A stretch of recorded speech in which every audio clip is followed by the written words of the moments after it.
Hey guys, it's Goosebumps Completionist, and today I'm bringing you another book review from the Most Wanted series, and it's special edition number 2, The 12 Screams of Christmas. Off the bat, when I first got into reading the Most Wanted series, my very first review on this channel was Zombie Halloween, which was the first special edition in the series, and I quite loved that one, even though if I were to grade it today, I do have a slightly different system. It probably would score lower, and when I do my most wanted ranking, you might see some books drop in scores from my older videos that go back almost 2 years now. Wow, we've been on the channel for quite some time, y'all. But this one, it took me a while to find it. It was out of print, and I guess now it's back in print because around the holidays, I saw Barnes & Noble had a few copies the other day. So this one comes and goes in the printing cycle. And I wanted to save this one for last, or near the end of the Most Wanted, ranking review series I'm doing, only because I heard so many good things about it. I've heard people say that it's one of the best modern Goosebumps books, has one of the more fresher ideas that Stein has brought to these books in the past 15 years. And I have to agree. There's a lot of great things to come out of this book. A lot of unique ideas that I was not expecting to see in this book that you don't see in other Goosebumps stories before or since, and for that it's definitely revisitable for some things, but if I'm being honest, it is kind of flawed to me, and I'll get into why near the end of the video. But all you need to know is if you haven't tried this book before, Goosebumps doesn't do many Christmas tales. I know R.L. Stein has some other Christmas stories in his series like Fear Street. I think there's a Christmas story in Ghost of Fear Street, which is ghost written. And there's also, maybe a couple of Goosebumps books that take place in the winter or around Christmas. The only other one that I know of is more and more and more tales from the Tales series that is pretty much all holiday themed stories. So, yeah, try this out if you like the holiday. You might love it. You might not like it as much, but it's definitely worth the try because it does have some aspects to it that you pretty much only find in this book. So, let's get into the plot overview without giving too much away. So, the story starts off with a prologue. I think every single special edition did in the Most Wanted series. And this one starts back in like 1882 or 1892. And the narrator is this guy named Abe. And he has a twin brother named Ned. And Abe and Ned are moving around the holidays to a brand new house. They finally get to upgrade their living space. And their family, isn't really affluent or rich or anything, but they're moving to a pretty sizable house upgrade. And they have a big backyard with a fence. They have their own well. They have this cabin out back. They have like kind of a garden. So they're really excited to go explore. But their little sister named Flora is kind of making it hard for them to enjoy moving to this new place. Flora is their younger sister, and she, it's 2 days before Christmas when this is all going on, and Flora is wearing this red, like, Santa hat, and she's bragging to them that she has her own room, and the boys have to share a room. So Flora's kind of an annoying sibling, and the brothers want to kind of get away from her to find, something to do and explore the house when they get there. So they get to the house, and the boys decide, when it's late out one night, to go outside and venture into the garden area and go see what's inside of this cabin. So they make their way out in the backyard. They pass this well, they pass the garden, they make their way to the cabin, and they break inside, and it's really dark and spooky in there. Mind you, it's the late 1800s, and there's hardly any light, and they notice this thing up in the ceiling, and they poke at it, and it turns out to be a wasp's nest, and the wasps come out and try to attack them, and they flee and escape into like this garden shed thing, and they shut the door and manage to escape being stung, even though I think Ned was stung once. And the hornets, after a while, kind of stopped and then went on back to where they came from. And the boys are celebrating and dancing, and then they hear their sister outside by the well saying, "Oh, I can dance too." And she's dancing by the well, and they're they just know that something bad's about to happen to her, and she slips and falls backwards all the way down to the bottom of the well. And she starts screaming and panicking. The boys go out there to try to help. Then the parents come out, and they realize there's nothing they can do to save this girl. She's pretty much going to drown at the bottom of the well. And there's only one way that they think they can get her out, is this bucket. So they try to throw the bucket down. She manages to grab on, and she makes it about halfway up. But then part of the rope that's holding the bucket breaks, and she falls back down. And she's screaming, "Help me get out of here," and screaming for bloody murder. And the family just overlooks helpless, and basically and it cliffhangs, but it's implied that they pretty much watched her drown, which is really dark to start off a story. But that's essentially where the story ends in the prologue, and it cuts to the next act, which is in present day. And in this act, in a nearby town, a couple hundred, about 110, 120 years later, this girl named Kate Wells, she's the main character throughout the rest of the book. She is walking to this guy that she has a crush on's house, and they're going to work on their practice, practice their lines, practice lyrics for songs and stuff for this play coming out called The 12 Screams of Christmas, which is written by the drama teacher at Kate's school called Mr. Piccolo, which they call Mr. P. And she really wants to get the lead role in the play, but she's also worried that this girl named Courtney, who's kind of like her rival, and you'll see this pretty much in Kate's monologue throughout the book, she is not a fan of Courtney, and she tries to undermine and undercut Courtney at any point of the story that she can. So that's pretty much her prerogative. And she kind of gives this story about why she doesn't like Courtney, and through this comes through her monologue, she kind of explains to the reader that she's basically a medium. She can see things that other people can't see, and she started seeing these visions about a year ago at this camp. And ever since then, Courtney calls her Ghost Girl and makes fun of her and says that she's crazy. But she adamantly says they were real ghosts.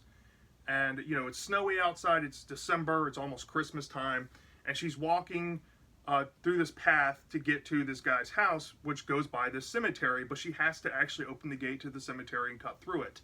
And while she's cutting through it, she sees, it's a pretty grisly vision of ghosts in the cemetery. And this, she's kind of taken back, and the ghosts know that she can see them, and, she's getting kind of worried, and, she kind of starts making a scene, shouting for help, like, "Save me, there's ghosts," yada yada. And then the boy she has a crush on comes out of nowhere to try to help and guide her out of the cemetery. And while she's talking to him, she doesn't really want to explain that she just saw ghosts, but then she hears a black cat howling, and he didn't hear it, so she assumes that there was a cat ghost as well.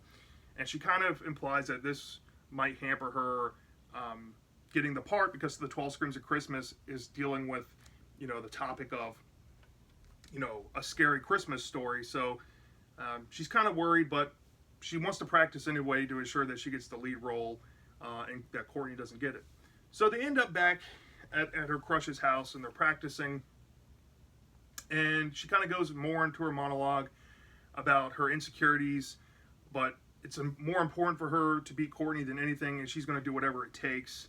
And she's practicing with her crush, and her crush says, you need to be more confident. And she feels ready enough after practicing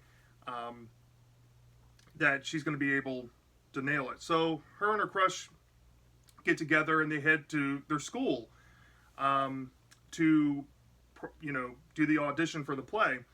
And while they're heading on their way to school, they interact this girl who's dressed in all white, ghostly white.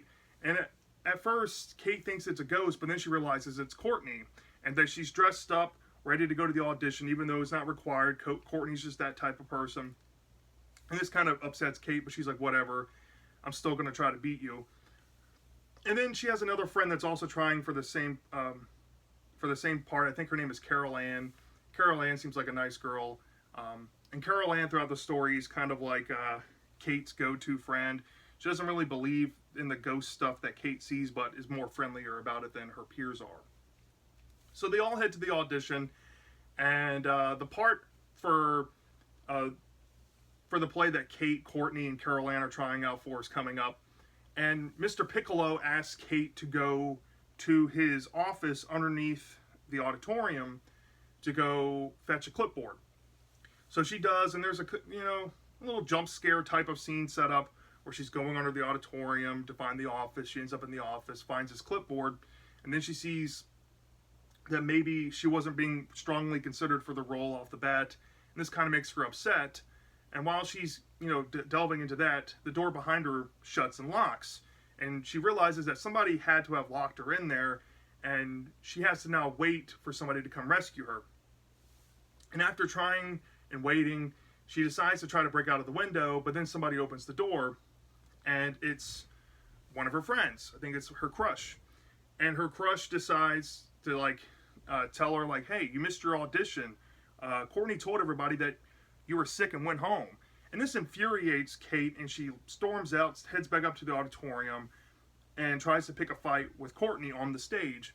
And while everybody's trying to break them up, they both fall down this trapdoor and into the darkness, and Kate kind of gets knocked unconscious and has this dream where she is trying to follow Courtney, and she ends up in this room with this guy that was hinted and alluded to by Mr. Piccolo early on. I don't want to kind of spoil this, but let's just say she thinks that one of her classmates is a ghost, and all these cemetery ghosts from the previous scene where she was in the cemetery trying to go to her crush's house are there, and they want to hear her sing a song. So she starts trying to sing the song that they've been practicing called the 12 Screams of Christmas. And she kind of forgets the lines, and they get mad at her. And then when she comes to, she realizes that she was unconscious, and Mr. Piccolo and all of her classmates are trying to get Kate and Courtney up on the stage. And Mr. Piccolo essentially bans Kate and Courtney from, being allowed to have the part, and gives the part to Carol Ann by default, and says that if they want any part of the play, they're going to have to be on the chorus. So instead of the two being upset about it, they try to make the best of it and start practicing their chorus lines. And then the story cuts into the final part of the story, and it's kind of a weird transition, but essentially, in order to prepare for this play, Mr. Piccolo wants to take him to the house that inspired him to write the play. And throughout the story, he kind of gives these, urban legend stuff I don't want to spoil, to kind of hint that Mr. Piccolo knows a little bit about ghosts. And there's kind of a hint drop that Mr. Piccolo will be more involved in later on, but not really, as we'll come to find out. But we'll get into that in a bit. So Mr. Piccolo takes him to the house that was in the prologue earlier in the book. It's about a town over, and he reveals that the house belonged to his ancestors, and he heard this ghost story. And when they arrived in the house, he told the story to the kids, saying that he told the story of Flora and how the family was depressed without her, and they essentially haunt the house. Now, since Kate, has this ability, she's like, okay, well, I'll keep an eye out to see if it's really haunted. And, Courtney's pestering her, calling Ghost Girl. I'm like, oh, Kate will be the one to find the ghost. She's Ghost Girl. And, Kate's really annoyed. They're trying to practice their songs, and they're singing, and Courtney's just trying to sing over her louder. And then she looks over to the staircase, kind of annoyed, and then she sees the twins from earlier, Abe and Ned, in their ghostly forms, just staring at her, watching. And Abe and Ned just won't take their eyes off of her, and she feels like she has to say something, but if she doesn't, she knows people are not going to believe her. So she kind of holds it in, and then once the singing wraps up, she heads over to the staircase and tries to talk with Abe and Ned. And Abe and Ned say, oh, you're Flora. She's like, I'm not Flora. And they keep trying to say that she's Flora, and she's like, what are you talking about? And they eventually say, oh, I know that you're not Flora, but we want you to be. And this freaks her out, and she kind of screams, causes a scene, and they disappear. And she realizes that something might be very wrong. And there's also a scene out back. There's a close call after, she, screams and walks off into the backyard. She almost falls into the well that Flora dropped in. But when she looks down in the well, she also sees a red cap, which kind of strikes her a little weird. And she has a close call because apparently she had some background in gymnastics or something. And when she gets back up out of the well, she says to her friends that she's fine, and she's trying to collect her thoughts, and she's wandering around. And then she finds Abe and Ned again. And Abe and Ned says, "You're going to be Flora. Come with us." And she's like, "No, I don't want to come with you." And they disappear again. And then when she gets into the house, she feels like she has to tell somebody, and everybody laughs at her. So she runs away, trying to get away. And then she hears something going on upstairs. So she gets this inclination to go upstairs. She realizes that the stairs are broke and she has to climb up. And when she climbs up, she hears something that she thinks is coming from the attic. So she heads up into the attic. And when she wanders in there, she sees Abe and Ned on the floor. And then she sees their parents in the attic. There's an old Christmas tree dealing with popcorns and candles, lighting it up. There's a table that they presumably eat at and stuff. And she's looking at them, wondering if they can see her. And then the dad greets her and says, "Oh, hey, Flora." And she's like, "I'm not Flora." And brother, "We chose you to be Flora. We want you to spend Christmas with us." So she's reluctantly there. She looks to find a door. She can't get out.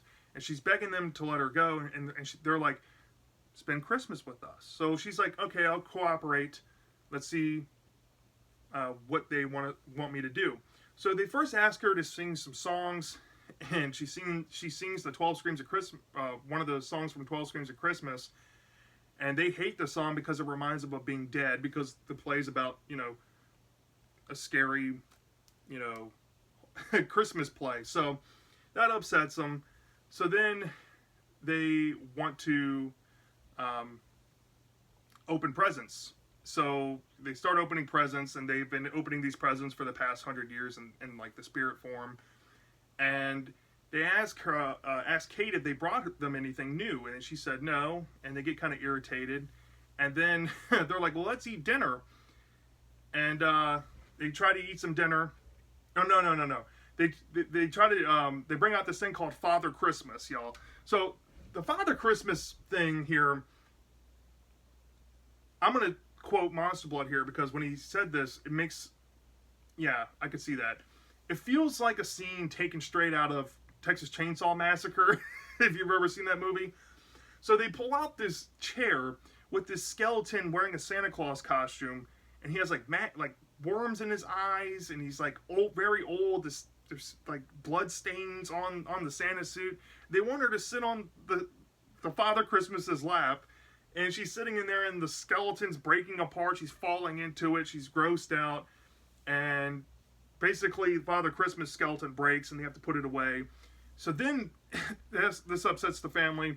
Now they want to eat food, and they bring out this turkey, which is just turkey bones, and they bring out this very old sweet potatoes that have turned to dust. And the mom is really pushing her to try it and eat it, and she shoves the plates away and said, "I'm not eating this." And then the whole family starts to say, "Well, you've ruined Christmas. We've had enough. We're going to take you and throw you out this window." So they try to throw her out of the window of the attic. And she basically has to tumble and roll to save herself from completely falling off the roof landing that she could land on, and completely missing it and falling straight to the ground 3 stories below, and potentially dying. So they try to kill her. And she saves herself, and she slides down the gutter, and she makes her way down to the yard. And then the ghosts follow her down and grab her and take her to the well and want to throw her down the well. It gets really dark, y'all. So from here, I don't really want to spoil anything, but let's just say at the well, something happens, and essentially Kate is faced with life or death, and she tries to make a deal with the family, and the deal kind of involves the real Flora, and maybe she can help get Flora out using a quote from the play that was used early on in the story from the writer, Mr. Piccolo, who is a descendant of this family, and she thinks it's a long shot, but it might work, and she does whatever the line said, and it pretty much does work. And there's this whole ordeal that, involving Courtney, and let's just say the situation may or may not resolve itself. Courtney may or may not get some payback, and everybody seems to be even. So, like, Kate got a revenge on Courtney.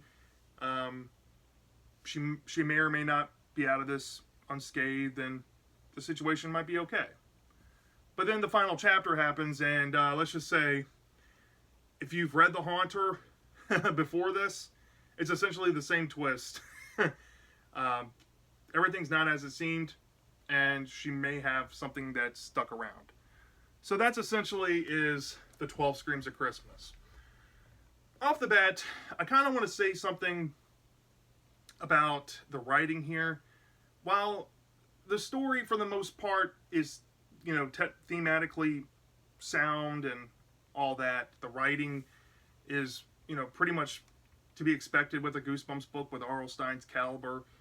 He's really good at writing prowess generally, but this book, I just want to say, has some of the best prowess I've ever seen him do in any book he's done. It has some really killer atmosphere, some really killer tones that's remained constant throughout the story. There's like this revenge undertone going on with Kate. You have this foreboding, ghostly, haunting type of story that carries on from the prologue to the final act. It's not so much in the second act, but it's there. And then the whole aspect with Kate being a medium, being able to see ghosts, kind of elevates that too. So the tone, atmosphere, and the prowess were just really top-notch for R.L. Stine books, I have to say. And going into, more specifically with Kate, I do have a negative with her, but I like that she's a medium. Now, I've heard some people kind of criticize her medium abilities. They think that it's not really explained all that well. But to me, it introduces it so early on when you meet her character, and it's already something illogical that can't really happen. And it's not like it's a plot point to drive forward a story. It's more so a characteristic of a character, how it's treated in the story, and the way they use it is in a logical way. So something illogical being treated in a logical way is fine by me if there is no explanation to it. And honestly, it doesn't really need to be an explanation to it. For the people saying that her medium abilities need to be explained, well, how do you explain ghosts existing? Are you going to go into the whole scientific element or the spiritual element on how these things work in every single book? No. Sometimes vagueness is understood with certain things, and this is definitely one of those, I would say. I think her medium ability really sets the story apart and makes it feel different. She has actual powers, almost, if you want to treat it like that, which is very different for most Goosebumps books. There are some Goosebumps books that talk about kids with powers and abilities, but this is more of a detriment to her, like, social status. This is more of a curse than a blessing type of thing. So it was really interesting to see that with her character throughout the story. Another thing I really enjoyed was how dark this book got. I mean, this book got pretty dark. Some really fun scenes, especially the cemetery scene in the second act, the final act. The whole Father Christmas stuff was awesome. It was super dark, very graphic, very creepy, especially when the family tries to come after Kate and essentially tries to kill her. That's crazy. That's awesome. It does have some jump scares in it, but the jump scares were actually pretty good in this book compared to some other ones that just get kind of annoying. So yeah, fun jump scares. My favorite one dealt with a carving knife. When you read that scene, you'll know what I'm talking about. That was awesome. The climax was really eventful. It felt like the story was building to this point, and honestly, I have nothing to complain with the climax. It was pretty good. Minus one detail, and I'll get into that in the negatives. And yeah, I had a fun time reading this one. But I do have some negatives, and we're going to start off with Kate. Okay, Kate has it's such a disappointment because Kate has this ability. She has all this context stuff going about her. She has more of a curse than a blessing in her abilities. She has a pretty crappy situation in her social status. But majority of her personality that we get in this book is dealt around her hatred for Courtney. And it's almost... It pretty much takes away anything we can really learn about her character. We don't really get to know her on a deeper level than, I would say, a good about 50% of Goosebumps protagonists. She's just super motivated in her hatred with Courtney, which is understandable because Courtney's a really bad character. But what happens to Courtney, I guess, is also another positive here. What happens to her is awesome. Probably one of the best comeupances to ever occur in Goosebumps I've read. That was awesome. But yeah, just her rivalry with her just got in the way of getting to know her as a character, and I felt kind of disconnected. And at some points, I was really annoyed with her character because she was basically digging her hole that she was in even deeper by stooping to her level. So that tends to be the byproduct of revenge stories as a whole in Goosebumps, unfortunately. But it's a negative that really got in the way. Another thing I did not really care for, there were some inconsistencies dealing with, how her ghost vision things worked. In the beginning of the story, she was perfectly conscious and she saw these ghosts before her crush came to rescue her. But then in the middle of the story, she had a dream with ghosts, and then she starts questioning whether she's just dreaming these things or not. And near the end of the story, when she's with the family in the attic, she, tries to wake herself up, which obviously doesn't work. And then she's like, oh, well, maybe I'm not dreaming. This is real. And I'm like, well, in the beginning of the story, you acknowledge that it's real.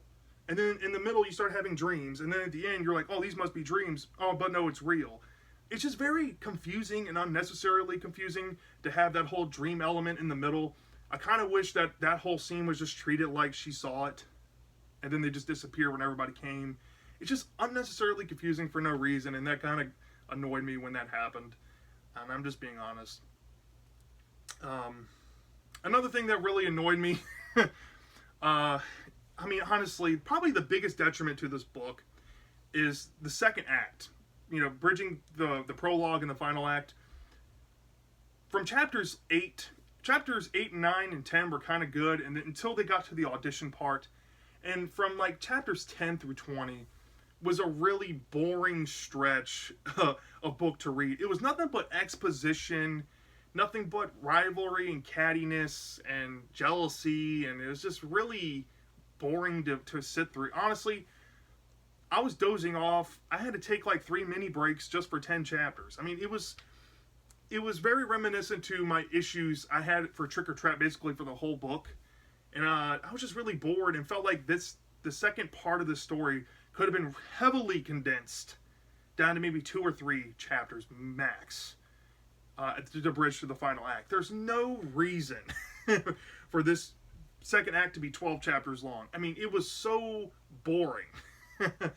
Straight up filler. It's nothing but exposition, and it's kind of just exposition you don't really need to have to... most of it is trying to set up the situation for you to hate Courtney and understand what she's about to do in the second act, but you don't really need all that page space to do all that. Most of it's filler. You can cut out about 7 to 8 chapters and be just fine in that second act. Really boring stuff. Another and these are kind of smaller negatives. In the climax, there's going back to what the revelation where Kate remembers this line from Mr. Piccolo's play and uses that to as a random crapshoot idea to get herself out of the situation she was in by the well. Seems very plot convenience-ish because it's so random that you like why would she come up to this conclusion? What in the world made her think of that? I don't know, but it could be worse. I've seen way worse plot convenience stuff thrown into Goosebumps books, but I had to note it just because of how bizarre that came across reading it. It was just no. I don't think that really sells me all on that. And then my last negative is the final chapter. Really, it did not. I don't think this book needed a twist. I mean, if you would have ended it at chapter 39, this is a 40 chapter book. This is a 174 page book, mind you. You don't need the 40th chapter. Just end it without a twist. This is one that would benefit from that. Having that last minute twist just really just it I guess I get it, but it doesn't fit for the story to me. I could live without it.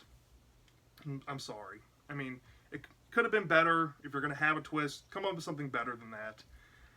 Wasn't necessarily bad, but it's not really great, and I didn't like it, so I view it as a negative. So from a 0 to 5 star basis, I really, really, really wanted to give this book an A, y'all. Trust me. Because I totally acknowledge its originality. It has the most that it borrows from is Phantom of the Auditorium, but it barely even borrows from that. It's mostly original idea, and I really appreciate it. But it's just part 2 is so boring. I had to deduct some significant points off. I deducted, like, it wasn't that bad because there was only 10 chapters of boringness, but I did deduct 0.4 off, so we're already down to a 4.6. The whole plot convenience thing in the climax, I deducted 0.1, so we're already at a 4.5. The final chapter I did not like, I deducted 0.1. And the whole convolution thing, you know, the unnecessary going in from dreams, reality, dreams, when it doesn't need that, because, you know, like I already said before, I deducted another 0.1. It could have been way worse, but I ended up giving this book about a 4.3 out of 5. Which is a B for me, and I think that's more than fair on this book. Definitely top 5 most wanted books for me in this series, but not quite my favorite. So yeah, that's my thoughts on the 12 Screams of Christmas. Let me know down in the comment section. What do you think about this book? Do you love this, or do you hate this? I'm dying to know, and I'll see you next time.